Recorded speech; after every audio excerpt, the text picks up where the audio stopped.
Hello everyone, welcome to my channel. मैं महेश राय स्वागत करता हूं आपका अपने चैनल में। तो ये उत्तर प्रदेश माध्यमिक शिक्षा सेवा चयन बोर्ड प्रयागराज, ये जो वैकेंसी रिजेक्ट हो चुकी थी तो वो दोबारा आ चुकी है। यूपी टीजीटी पीजीटी की जो 2020 में अक्टूबर में आई थी वैकेंसीज, वो रिजेक्ट हो गई थी, वो दोबारा आ चुकी है। तो अभी जस्ट अभी आई है, 2 घंटे पहले, 1-1.5 घंटे पहले आई है।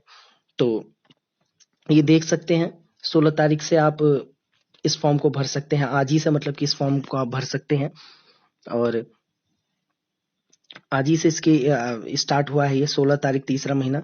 और लास्ट डेट जो होगा, उसका अंतिम तिथि जो होगी इसकी, वो होगी 11/4/2021। ठीक है। और ऑनलाइन शुल्क जमा करने हेतु अंतिम तिथि जो होगी वो 13 तारीख, चौथा महीना 2000, मतलब कि 14 अप्रैल तक।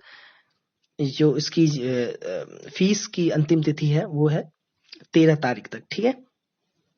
ऑनलाइन आवेदन भाग 2 सबमिट करने की अंतिम तिथि 15/4/2021। ठीक है। अब हम आगे चलते हैं। मैं आपको बता देता हूँ, थोड़ा शॉर्ट में बताऊंगा, बाकी ये आपको नोटिफिकेशन चाहिए तो हमारे टेलीग्राम से जुड़ जाना। डिस्क्रिप्शन में उसका लिंक है, वहां जाके आप ये नोटिफिकेशन ले सकते हैं। बाकी इसका जो भी होगा, टीजीटी का, पीजीटी का सिलेबस सब कुछ मैं प्रोवाइड करवा दूंगा आपको।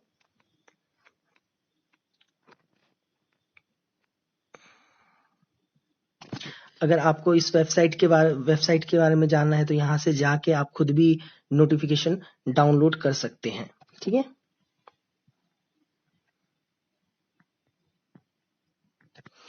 एक चीज यहाँ पे आप देख सकते हैं, मैं आपको बता देता हूँ।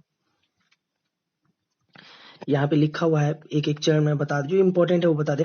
अभ्यर्थियों द्वारा चयन बोर्ड की वेबसाइट, यहाँ पे लिखा है www.upssb.org, ठीक है, पर ऑनलाइन आवेदन किया जाएगा। इसके अतिरिक्त अन्य किसी भी माध्यम से प्रेषित आवेदन स्वीकार नहीं किए जाएंगे। ऑनलाइन आवेदन भरने के लिए स्वीकृत अनुदेश चयन बोर्ड की वेबसाइट पर उपलब्ध है एवं संक्षिप्त अनुदेश इस अधिसूचना के पैरा संख्या 2 में दिए गए हैं। ठीक है। दूसरी बात है, अभ्यर्थी आवेदन करने के पूर्व अपनी पात्रता सुनिश्चित कर ले। आवेदन करने की अंतिम तिथि को पद के लिए निर्धारित सभी पात्रता शर्तों को वे धारण करते हैं। ठीक है। मतलब कि अगर आप कोई चीज अभी लर्न कर ही रहे हो तो आप नहीं भर सकते, अगर आप वो कर चुके हैं तो भर सकते हो। बाकी आप अच्छे से ये पढ़ लेना आप। मैं जो विज्ञापन की जो संख्या है ना, वो घट भी सकती है और बढ़ भी सकती है। ठीक है। यहाँ पे लिखा हुआ है, विज्ञापन पदों की संख्या घट अथवा बढ़ सकती है।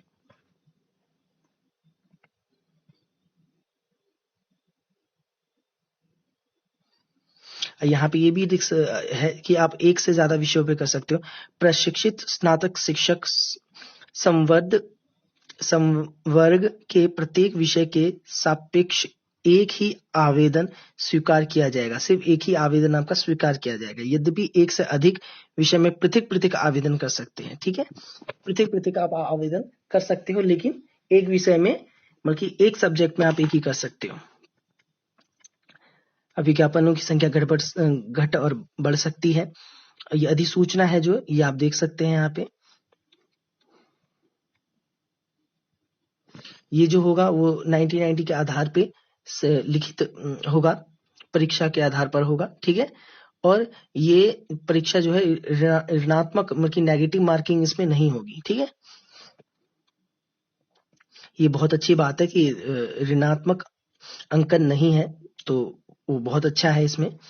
और भाषा की है, जो हिंदी से है वो हिंदी में, जो इंग्लिश से इंग्लिश है, जो उर्दू है उर्दू में, और जो संस्कृत से है वो संस्कृत में। ये छठे टॉपिक में दिया गया है। आगे चलते हैं हम।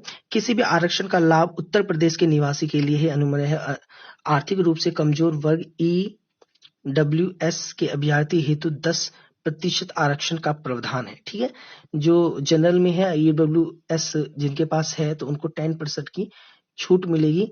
और जो भी और लाभ है OBC SC ST, वो अगर यहां से हैं, यूपी से हैं, तो ही उनको इसका लाभ मिलेगा। आगे चलते हैं।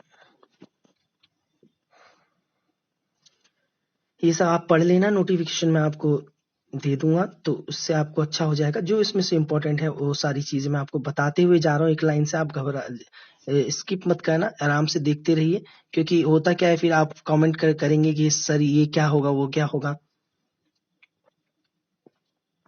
इसलिए यहाँ पे देखा ऑनलाइन आवेदन करने की संबंधी अनुदेशन, तो ये आप पढ़ लेना। जो आप पे सब कुछ सेम ही है ज्यादातर, हाँ, ज्यादा कुछ चेंज नहीं होके आया है। कुछ कुछ चीजें हल्की फुल्की चीजें चेंज हुई हैं।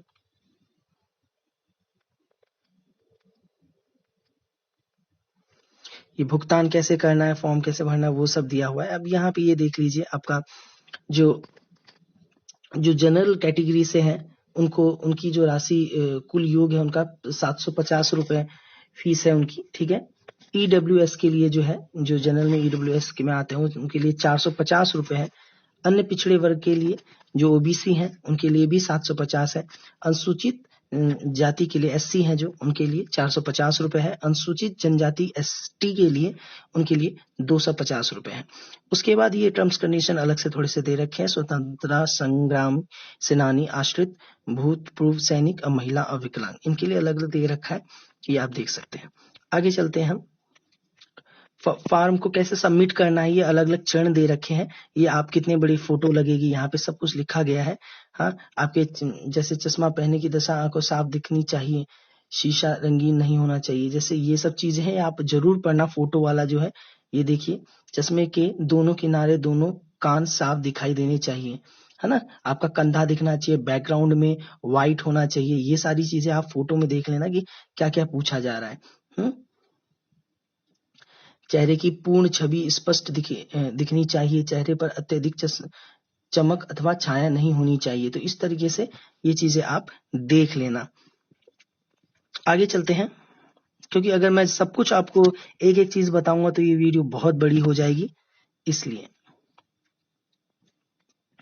अब यहाँ पे देखो क्या दिया गया है, रिक्त पद दिए गए हैं। तो रिक्त पद आप देख सकते हैं। उपयुक्त विज्ञापन संख्या 1/2021 द्वारा विज्ञापित प्रशिक्षित स्नातक शिक्षक के, ये टीजीटी के लिए जो मैं अभी बता रहा हूँ आपको, टीजीटी के लिए, स्नातक मतलब होता है टीजीटी। शिक्षक के रिक्त कुल 12,603 पदों के संपेक्ष सहायता प्राप्त अशासकीय माध्यमिक विद्यालयों द्वारा चयन बोर्ड को प्रेषित अधियाचनों का विषयवार वर्ग, बालक और बालिका, आरक्षित व अनारक्षित श्रेणीवार विवरण सारणी 1 में विहित है। सिविल अपील संख्या इतना है। संजय सिंह व अन्य बनाम उत्तर प्रदेश शासकीय अन्य सिविल अपील, ये सब दिया हुआ है। इसमें कुछ वैसा नहीं मुझे लग रहा कि है, कि बस आप ये समझ लीजिए कि इतनी आई है 12,603। हाँ, इसकी जो आयु सीमा है वो आप ये देख सकते हैं कि 21 साल से कम नहीं होनी चाहिए। हाँ, और आपकी जो आयु की गणना स्टार्ट होगी जुलाई 2021 से गिनी जाएगी। अर्हता की तिथि, आवेदन पत्र प्राप्त करने की अंतिम तिथि अर्हता की तिथि मानी जाएगी, ठीक है। आपकी शैक्षणिक योग्यता कितनी होनी चाहिए, छठा टॉपिक है। अध्यापक के किसी भी पद पर नियुक्ति के लिए अभ्यर्थी इंटरमीडिएट शिक्षा अधिनियम 1921 के अधीन बनाई गई विनियमावली के अध्याय 2 के विनियम, इसमें कुछ वो नहीं है, इसलिए मैं इसको छोड़ता हूँ। आगे चलते हैं। वेतन मैं आपको बता देता हूँ। वेतन मान है आपका, इसमें ये देख सकते हैं आप, 44,900 से 1,42,400 तक है। जो पे लेवल है आपका 7 है। ग्रेड पे 4600 है। आरक्षण कैसे मिलेगा और क्या है उसका, वो मैं थोड़ा बता देता हूँ। तो आरक्षण का जो है, आप जो उत्तर प्रदेश के निवासी हैं, ठीक है, उनको ही इसका लाभ मिलेगा। और जो SC ST हैं और उत्तर प्रदेश को हैं, उन्हीं को OBC हैं, तो उत्तर प्रदेश के तभी उनको मिलेगा। लिखा हुआ है पे अनुसूचित जनजाति, अनुसूचित जाति, अनुसूचित जनजाति एवं समाज के अन्य पिछड़े वर्ग के लिए आरक्षित रिक्तियों की संख्या विद्यालय प्रबंध तंत्र द्वारा अवधारित तथा जिला विद्यालय निरीक्षण द्वारा ऑनलाइन अग्रसारित अधिचयनों के अनुसार है, ठीक है। तो ये आपको दिया हुआ है, वे आप अच्छी तरीके से देख सकते हैं। ये नोट भी दिया हुआ है, वो आप भी अच्छे तरीके से देख लीजिए। ये जो भूतपूर्व सैनिक का है उनके लिए अलग छूट है, तो जो वो देख सकते हैं। स्वतंत्रता संग्रामी इनके लिए अलग है। जो शारीरिक रूप से विकलांग है उनके लिए अलग है।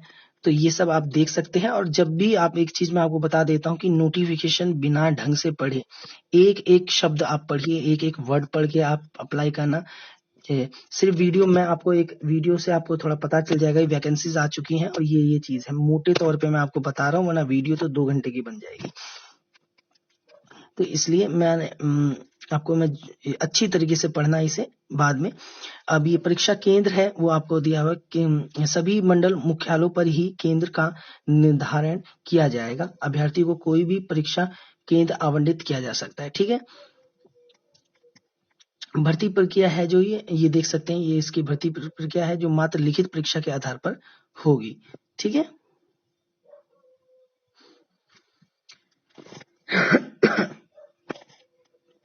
अब ये देख लीजिए, लिखित परीक्षा जो लिखित प्रकार से तो होगी, लेकिन कैसे होगी वो देख लीजिए। प्रशिक्षित स्नातक शिक्षक पद के चयन हेतु फ्रेश एवं तदर्थ, ठीक है, फ्रेश मिस हो गए जो हम फ्रेशर हैं वो, और तदर्थ हो गए जो पहले से पढ़ा रहे हैं वो। शिक्षक अभ्यर्थी के लिए विषय पर आधारित सामान्य योग्यता की एक लिखित परीक्षा होगी। ठीक है, एक लिखित परीक्षा होगी। लिखित का मतलब हो गया एमसीक्यू। ठीक है, ठीक है, 4 क्वेश्चन, मतलब कि 4 ऑप्शन आएंगे, उसमें से एक सही होगा, वो होता है एमसीक्यू। ठीक है, लिखित का मतलब यहाँ पे ये है, जिसमें 500 अंकों का एक प्रश्न पत्र होगा। प्रत्येक प्रश्न में कुल 125 प्रश्न होंगे। प्रत्येक प्रश्न 4 अंक का होगा। सभी प्रश्न अनिवार्य होंगे। ठीक है, 500 अंक का होगा, 500 नंबर का होगा, जिसमें 125 क्वेश्चन होंगे। और प्रत्येक एक प्रश्न आपका 4 अंक का होगा। एक क्वेश्चन आपका 4 अंक का होगा। जो समय आपको दिया जाएगा वो 2 घंटे दिए जाएंगे। यहाँ पे लिखा है प्रश्न पत्र को हल करने की समय विधि 2 घंटे की होगी। ठीक है, अब आगे चलते हैं। देखो, ये चीज मैंने आपको बता ही दी है, अभी फिर बता देता हूँ। प्रश्न का स्वरूप, सभी प्रश्न बहुविकल्पीय एमसीक्यू मल्टीपल चॉइस क्वेश्चन होंगे। ठीक है, तो आपका ये जो था लिखित चीज तो आपका माइंड से चला गया होगा। एमसीक्यू क्वेश्चन होगा। प्रत्येक प्रश्न के उत्तर के लिए 4 विकल्प दिए रहेंगे, जिसमें केवल एक सबसे उपयुक्त विकल्प का चयन अभ्यर्थियों को करना होगा। सही उत्तर के गोले को उत्तर पत्रक में काली स्याही की बॉल पेन से काला करना होगा। ठीक है, अब जो पेन है वो भी आप याद रखना। अब ये तदर्थ शिक्षक है, प्रशिक्षित स्नातक शिक्षक स्वरूप, तो इसको जो अपील संख्या है इनकी ये है, और जो इनका जो है अनुपालन तदर्थ शिक्षक को दिए जाने वाले अभी भार अंक वेटेज जो है इनकी व्यवस्था इस तरीके से है। इनको 1 वर्ष के लिए 1.5 अंक दिए जाएंगे और अधिकतम इनको 30 अंक तक दिए जा सकते हैं। मतलब कि इनको 1 साल में 1 ईयर अगर इन्होंने काम किया है तो इनको 1.5 मार्क्स दिए जाएंगे, मतलब कि 1.5 मार्क्स दिए जाएंगे।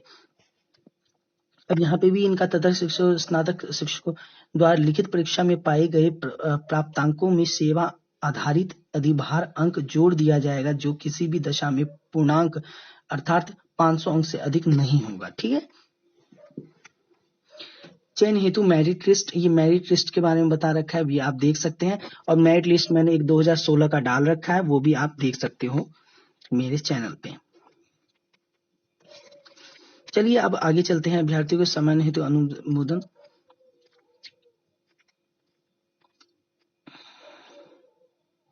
अब इसमें यही है, ज्यादा वो नहीं है। अभ्यर्थियों हेतु सामान्य अनुदेश है ये, आप ये देख सकते हो कि इसी तरह का बाधा उत्पन्न ना करें आप।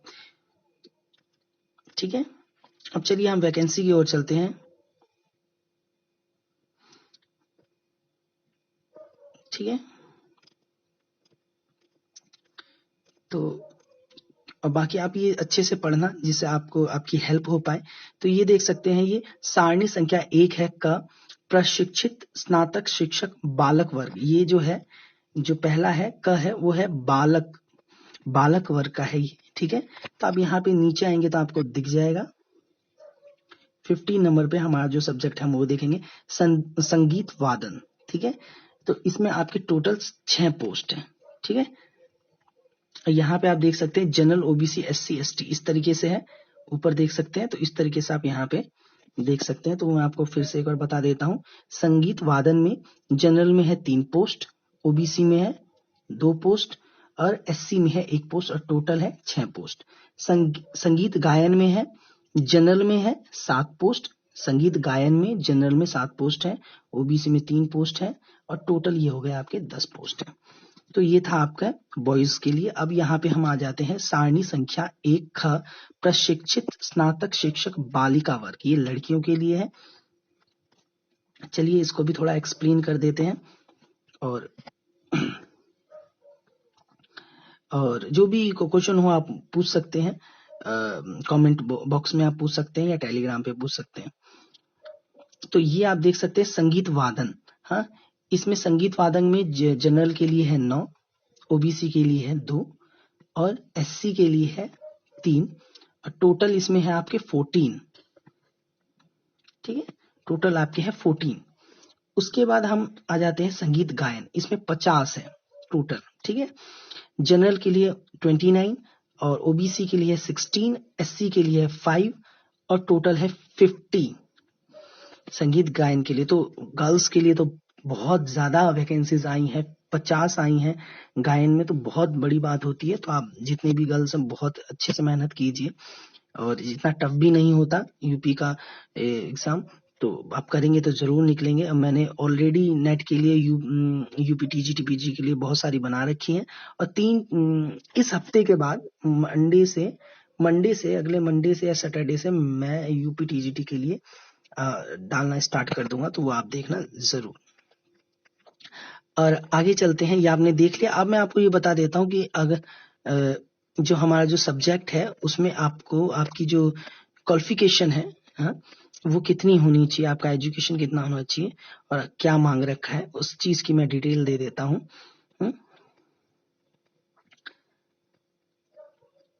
तो ये देख सकते हैं, ये है, देख सकते हैं यहाँ पे लिखा हुआ है संगीत गायन, संगीत और वादन।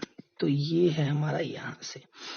तो हम ऊपर से पढ़ते हैं। माध्यमिक शिक्षा परिषद उत्तर प्रदेश की हाई स्कूल परीक्षा अथवा समकक्ष परीक्षा तथा निम्नलिखित में से कोई एक परीक्षा, ठीक है, अच्छे से पढ़ना एक चीज, ठीक है, तभी आपको हो जाए। या तो आपके पास भारत खंडे संगीत विद्यापीठ लखनऊ की संगीत विशारद परीक्षा होनी चाहिए, ठीक है, या प्रयाग संगीत समिति आपके पास प्रभाकर होना चाहिए, ठीक है, या गंधर्व महाविद्यालय से आपका विशारद होना चाहिए, या माधव संगीत विद्यालय ग्वालियर की फाइनल परीक्षा संगीत रत्न आपके पास होना चाहिए, ठीक है, या आपके पास शंकर गंधर्व विद्यालय ग्वालियर की फाइनल परीक्षा होनी चाहिए, ठीक है, या तो आपके पास इलाहाबाद की विश्वविद्यालय का संगीत का सीनियर डिप्लोमा होना चाहिए, ठीक है।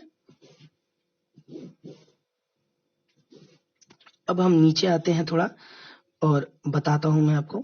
उसके बाद ये दोनों के लिए, ठीक है, संगीत गायन और वादन दोनों के लिए, हाँ। उसके बाद है आपका क ख ग, ठीक है, अथवा प्रयाग संगीत समिति इलाहाबाद का बीटी डिप्लोमा होना चाहिए, या संगीत भारत खंडे संगीत विद्यापीठ लखनऊ का LTM डिप्लोमा होना चाहिए। माध्यमिक शिक्षा परिषद उत्तर प्रदेश का भारतीय संगीत डिप्लोमा उपयुक्त डिप्लोमा संपन्न तथा मान्यता प्राप्त संस्थाओं में पहले से पढ़ाने वाले जून 1960 से पूर्व नियुक्त अध्यापक संगीत अध्यापक के पात्र समझे जाएंगे, ठीक है। अब आप तो इसको जी मैंने आपको जो बताया वो अच्छे से आपने पढ़ लिया। अब ये देखो, ये एक नोट दे रखा है, इसको भी पढ़ना बहुत जरूरी है। उपरोक्त अर्हता के साथ सहायक अध्यापक हेतु किसी विषय में स्नातक उपाधि होना अनिवार्य है, ठीक है, शासनादेश संख्या इतने के द्वारा। तो इसमें जो बताया गया है कि आपके पास या तो प्रभाकर, हाँ, मतलब कि 6 साल का कोई भी होना चाहिए प्रभाकर, और या विशारद, है ना, ये आपके पास होना चाहिए। बाकी आपके पास अगर आपके पास ग्रेजुएशन है तो भी आप कर सकते हो, आपके पास बी म्यूज है, हाँ, या BA म्यूजिक ऑनर्स है तो भी आप इसके लिए भर सकते हो। बाकी अगर आपके पास प्रभाकर या विशारद है तो इसके साथ आपका ग्रेजुएशन भी होना चाहिए, किसी भले ही किसी अदर सब्जेक्ट से हो, हाँ, ग्रेजुएशन या बीए प्रोग्राम लिया हो आपने, या बीकॉम कर रखा हो आपने, हाँ, और अलग से आपने प्रभाकर का रखा है, विशारद का रखा है, तो आप इस फॉर्म को भर सकते हैं। दूसरी बात, जो लोग नहीं भर सकते, सॉरी, जिन लोगों ने सिर्फ और सिर्फ मतलब कि कॉलेज की पढ़ाई नहीं की है और सिर्फ प्रभाकर का रखा है और सिर्फ विशारद का रखा है, वो भी लोग भरें, ठीक है। उनके लिए जो है वो चीज थोड़ा कंफर्म होना पड़ेगा, क्योंकि यहाँ पे नोट अलग से दे रखा है इन्होंने, ठीक है। आगे हम बताते हैं। अगर ये चीज आपके पास है तो अच्छी चीज है, इसके आपको अलग से नंबर मिलेंगे। ये जो चीज दे रखी है, इसको अगर आपके पास है तो ठीक है, नहीं है तो भी ठीक है, हाँ। इसके आपको अलग से, अगर आपके पास बीएड है तो इसके लिए आपको अलग से भारांक अलग से मिलेगा। पीएचडी है, नेट है, या किसी भी खेल कूद के लिए आपने किसी भी राज्य स्तर पे कुछ चीज प्रमाण पत्र आपने हासिल किया है, तो आपको इसमें फायदा मिलेगा, आपको भारांक मिलेगा। तो ये देखिए, बाकी ये चीज हमारी कंप्लीट हो चुकी है। ये देखिए, उत्तर प्रदेश सेवा से अनुसार ये विकलांगों के लिए है। तो अब इसमें कुछ नहीं है, तो जो भी चीज था मैंने आपको बता दिया है।